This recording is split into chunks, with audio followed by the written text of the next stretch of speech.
What's up, everybody? How's it going? All right, so I'm gonna do a little Ask Me Anything session, and this could be you can go as deep as you want. I may not answer it, but you can try. I want to share as much as I can about the real estate market here in Sacramento. In the meantime, if no one's watching, I'll just keep going on a tirade about why it's so wonderful to buy a house and why now is the best time to sell a house. So as people come in, please chime in, send me comments. Trying something new, fun, different. If you hate it, tell me you hate it. Welcome to my little cubby hole. I'm going to show you what it looks like.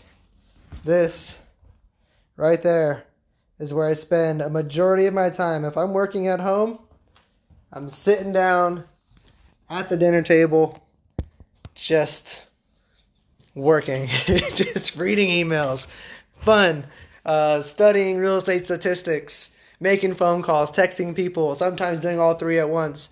What's up? Zach Gockel. What's up, Gockel? This is an Ask Me Anything session, so you can chime in, write a comment with what questions you may have about real estate. I'm going to go ahead and just start spitting some facts about what's going on in Sacramento and nationally. So nationally, it's a great year for you guys if you already own a home, you're thinking of refinancing, or if you're planning to buy a home. Why? Because interest rates are, what type of, I'm going to get back to that one, Goggle. So interest rates are phenomenal right now. Truly phenomenal. The lowest in history some days, and other days the second lowest in history. And I don't know if you can compete with that. I have clients who have locked in their interest rates at as low as 3.25% conventional 30 years. I've had clients that I'm seeing a lot of in the last 2 days locking in a new purchase at 3.5% conventional. On average, I would say it's probably closer in the last 3 weeks to 3.75%, and that's going to be in the 10 or so transactions that I put into contract in the last few weeks. So if you guys are paying anything over that and you don't have the kind of connections that I do for loans, please reach out, because you're really, I would say, overpaying, and there's a way that we can structure it. I can help walk you through your loan steps and all the fees and all that kind of stuff to make sure that you're not paying all this junk fees and extra expenses that you really don't need to pay. You're probably going to pay a title fee or an escrow fee, and you're probably going to pay your prepaid taxes again because you have to restructure an impound account. But we can do it on an Excel sheet so you see what's happening. Like, you're going to get a refund from your old escrow impound account, and we can put that money straight back into your new purchase. There's like a loan payoff depending on when you close in the month for your current loan. And what I've been recommending people to do is, even if you're halfway done, refinance your house. Don't pull any money out, please. The reason I don't like to pull money out is because it's not a piggy bank. I know a lot of people love to pull money out of their house, but it's really a terrible idea. You can bankrupt any other debt, but if you bankrupt your house, you're homeless. So please don't do that. You refinance set at 3.5% for 30 years, and you can still pay the payment that you used to pay when you were at, I don't know, 4.25%, 4.5%, 5%, and you're going to pay that loan off probably faster than the remaining 15-year loan you have on your house. So that's just one way that we could save money, and you're going to save a tremendous amount of interest. You have no idea yet, but we can absolutely put it on an Excel sheet and show you what you're going to be saving. And there's some great tools online that'll show you what you're saving as well. So that's something that I think would be fun for us to look at if you're paying over, I would say over 4% interest. People like to do 15-year loans. They like to go to 10-year loans. No problem. The interest rate's even lower, but should the economy change, should something in your job or your life change and you need a little extra money, you're not handcuffed to that higher payment in the shorter amount of time. If you do that 30-year loan, you can now drop down, pay your actual note, and still have money left over in those times of crisis. What's up, Roxanne? You guys missed some good stuff on interest rates. Cockle, I don't even know what Cockney is. So aside from it being an accent from Europe, I'm drawing a blank. But if I had to lure one of those Cockney accented people from, I think it's Scotland or England or something like that, I would probably do tea and crumpets as my lure and see if that catches them. Hi Roxanne, again. Okay, so that's real estate interest rates. Like I said, if you're paying more than 4%, I really do think we should talk. If you're paying more than 4.5%, absolutely call me right now. It's a 911. We need to save you money because you're just paying interest that goes nowhere. Doesn't go to your equity, doesn't go to your life savings, doesn't go to your trust account, doesn't go to your retirement, nothing. You're paying someone else's retirement at a way higher rate than you even need to. It's a fish. I figured as much, Cackle. Okay. Let's see here. Next point. Oh, what's going on in Sacramento? Well, Sacramento real estate. I don't know if you guys have been paying attention at all. Maybe you have, maybe you haven't. You're probably seeing some signs go up around town, but they're probably followed up almost immediately by a pending sign on top of the for sale sign. Reason being, there is so little, we call inventory in Sacramento. There's so few houses to buy. Right now, as of the latest published report that I'm looking at on my screen, it's at 1.4 months of inventory. So what does that mean? That means it's a seller's market. That means that if no new homes came on the market in essentially 1.5 months, we'd be out of houses. If you were in the market to buy, there's nothing anyone could do for you because there's just nothing left to buy. It's probably actually closer to 1 month, if not a little bit less, because as I go through different zip codes, I'm seeing some at like 0.06 months. So depending on where you live, if you've ever thought about selling, now would be a sensational time to shoot me a message and say, hey, what's my home worth? Because whatever the comps say are probably quite a bit underneath what you could actually sell your home for, because a market price is different than the comparable price. And those are nothing to do with an appraised value either.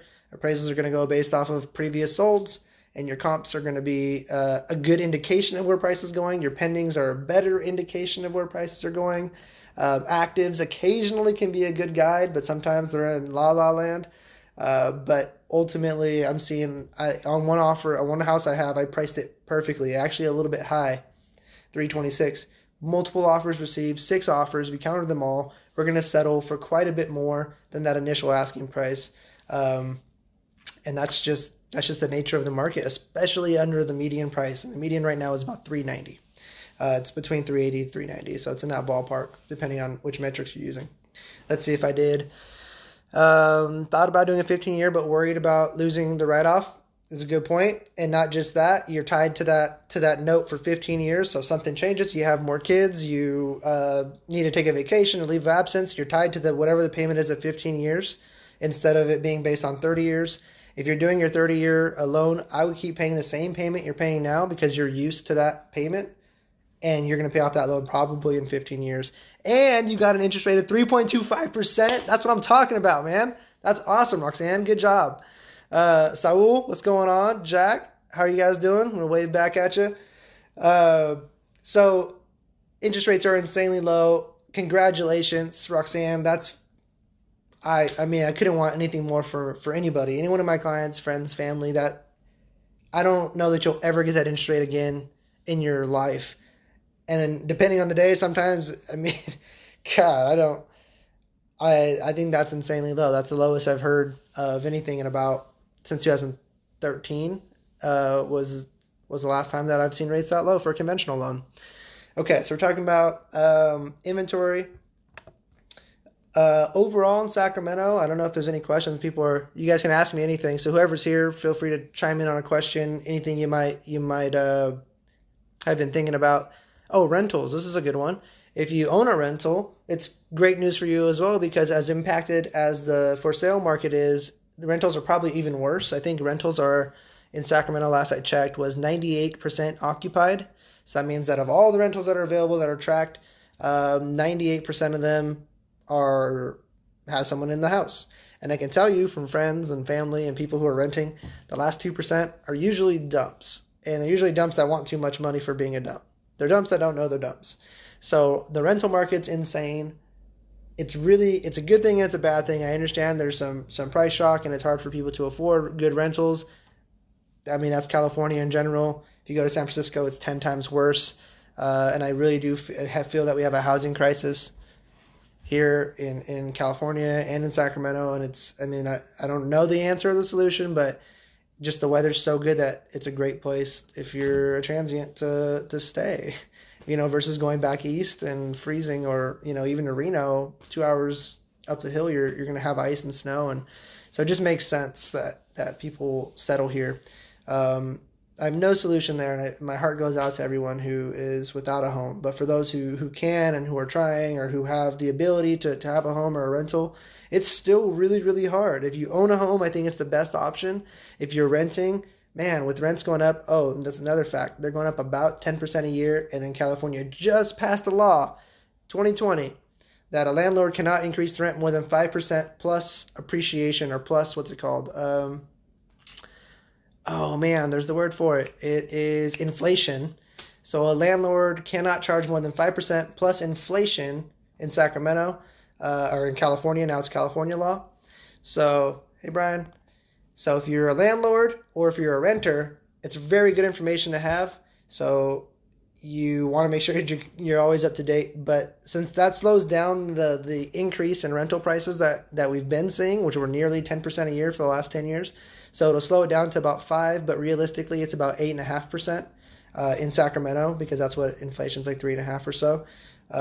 So slowed it down just a little bit, but that law was built more for big cities, where, man, they were probably going gangbusters on inflation, 15, 20% or something.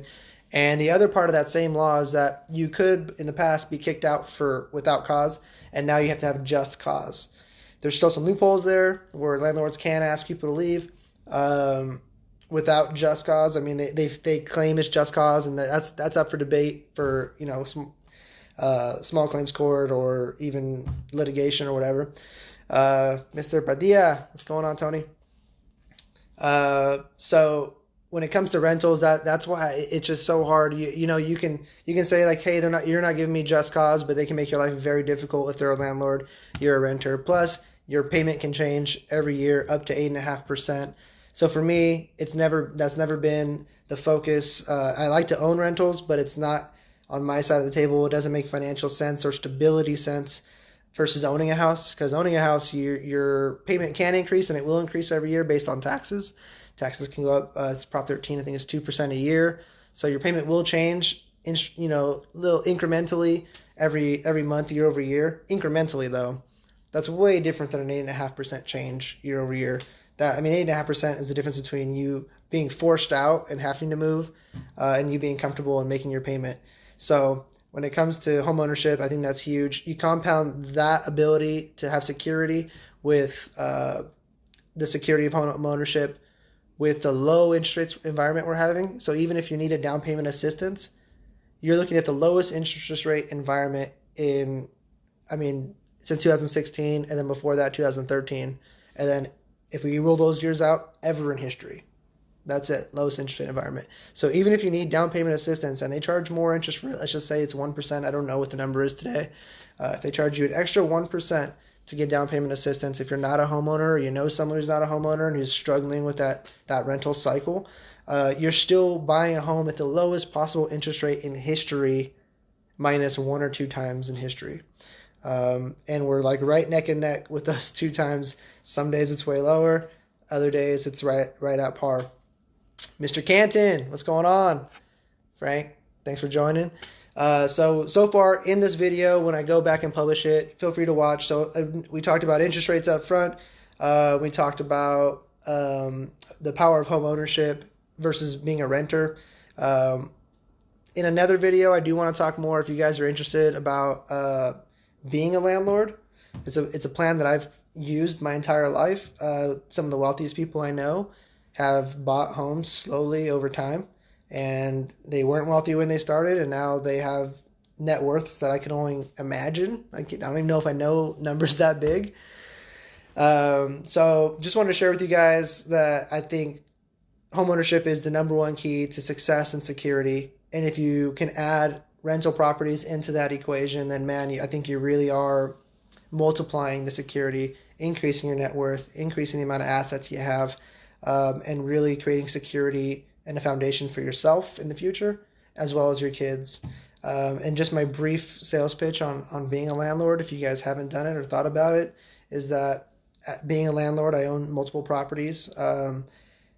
In reality, it can be high stress, and there's times that it catches you off guard, and there's things that are scary financially, without a doubt, but the reward outweighs those scary moments. And realistically, if I had to quantify how much work it is to be a landlord, I would say that you're adding one more full work week a year to your entire year. And for that, depending on your payment on that house, you could be making $20,000-$30,000 extra a year of income just on that rental, relatively passively. So for 1 week of work, you can make 20 or 30 grand. Now that 20 or 30 grand, we're gonna have to divide that or subtract from that any mortgage payments you have. But in theory, let's just call it 5,000. Wouldn't that be life changing for you? If you worked for 1 extra week and made $5,000 in that week, I think so. And if you made 10, even better. But the beauty of it is, if you make extra principal payments and you pay this thing off in less than 30 years, let's say it's 15, at the end of that 15-year time period, and we know that rents are increasing by 8.5% per year, oh man, that is going to be a cash cow for you for the rest of your life. And my entire objective with owning any property or any business is to replace my everyday hardworking income with relatively passive income. I'm not going to say it's passive because you do have to work for it. You have to stay up to date on the laws. You have to replace things when they break. You have to talk to people who are disgruntled occasionally.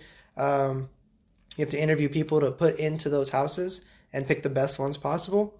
But at the end of that time period where you have paid off your loan, you are going to make whatever the market rent is at that time as an income. And right now, the minimum rental for a 1-bedroom as an apartment building here in Sacramento is about $1,400. Sorry, my phone screen's turned off. So let's just say if you just had the one rental and you did nothing else and it paid itself off and it was in today's dollars, you're looking at $1,400 extra a month. Now, if you had 2 rentals and they're both 1-bedrooms, which they don't even sell houses that are 1-bedrooms in Sacramento, now you got 28. On average, I'm going to say the rents out here are about $1,850 for most houses, 3 bedrooms. So at the end of 30 years, or if you pay it off sooner, which is even better, you're going to be making at least an extra $2,000 a month on top of your retirement, on top of your whatever, CalPERS or whatever your situation is, extra income. And you have a tangible asset that you can sell. So let's say there's a life crisis, family emergency, health, and you need to sell and liquidate this asset in tomorrow's dollars. I don't know what it'll be. 30 years ago, houses were selling for 120. That was the average price. Now we're at 380. So if that same cycle continues, the houses in the future will be worth 700, and you bought it for today at 300, 320. So you've paid it off. You made all the rent in between. Your rent covered all of your mortgage statements, and then you go and you sell it for double later. That sounds like one of the best possible strategies for money ever. I don't even know if the stock market can produce returns like that, in my honest opinion. Plus the write-offs that come along with being a business owner are tremendous. Every trip to Home Depot, gas mileage, your cell phone, internet at your house, a business write-off for one of the bedrooms in your house. So it goes on and on. I kind of want to do a series about that, being a business owner, owning rentals. No one's asked me any questions. Let's see. I think I missed one.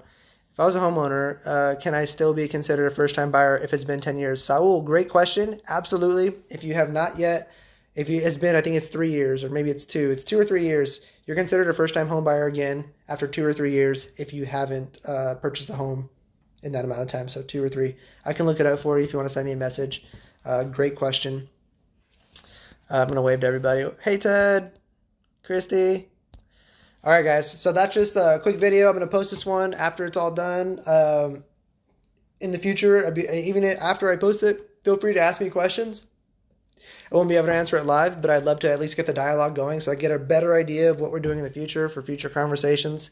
I'm just a huge advocate of owning property. The tax benefits alone make it worth it. There's just so many write-offs that you can have for owning property, especially multiple properties, but all you need is one. All you need is one in your business, and it changes the whole structure of your entire income. Even if you're W-2'd, things that you're normally paying every single day now become write-offs for a business because you're using them in a business sense. But yeah, any questions you guys have, real estate, about me personally, my business, I've been doing this for 10 years, I'd be happy to answer. Hope you guys enjoyed the video. It's a little unstructured, but I think I generally followed a format, I hope. So thanks so much. Hope you guys are having a wonderful and blessed day. Thank you for the interaction. Thanks for waving, everybody. Hope you guys have a great night. Happy Monday.